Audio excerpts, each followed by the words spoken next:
Genauso wie hier mit Prabhupada, wo er sagt, hier mit Kurukshetra.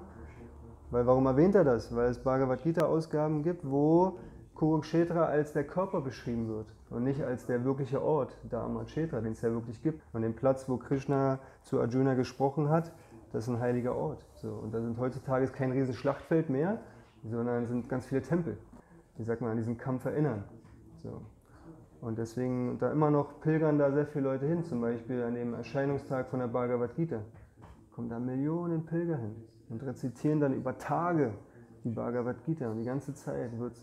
Und da sind überall große Statuen mit Krishna und Arjuna auf dem Streitwagen.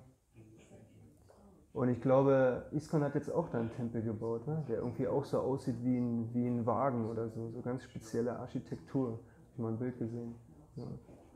Also diesen Ort gibt es wirklich. Und warum spekulieren wir darum, dass es der Körper ist? Genauso, warum spekulieren wir darum, ob Krishna eine Persönlichkeit war oder nicht? Wenn in den Schriften steht, er ist die höchste Persönlichkeit Gottes, fertig aus. Aber der Mensch muss immer denken so, nein, er war nur irgendeine historische Persönlichkeit. Oder am besten, es gibt ihn ja gar nicht, es gab ihn ja gar nicht, obwohl wir so viele Beweise haben. Bloß die sind halt alle auf den Veden gestützt. Aber der heutige Mensch interessiert sich ja nicht dafür. Oder sieht es als Märchen an oder was auch immer, aber eigentlich ist Geschichtsschreibung so. Und mehr als das. Jai Vijay Gauranga Nitai Ki Jai. Ja, und das war Prabhupads Punkt hier einfach. Weil wir unsere vedische Kultur verloren haben, haben wir auch diesen Zugang dazu verloren.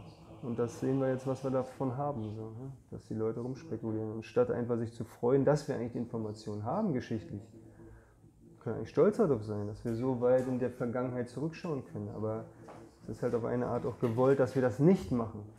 Weil dann würden wir uns ja wieder mit uns selbst beschäftigen und uns mit Gott verbinden können. Aber im Endeffekt heutzutage sollen wir das ja nicht. Wir sollen lieber denken, die Welt ist nicht so alt, es gibt keinen Gott, du hast nur dieses eine Leben, es gibt nur dieser Körper, der Körper ist das Wichtigste.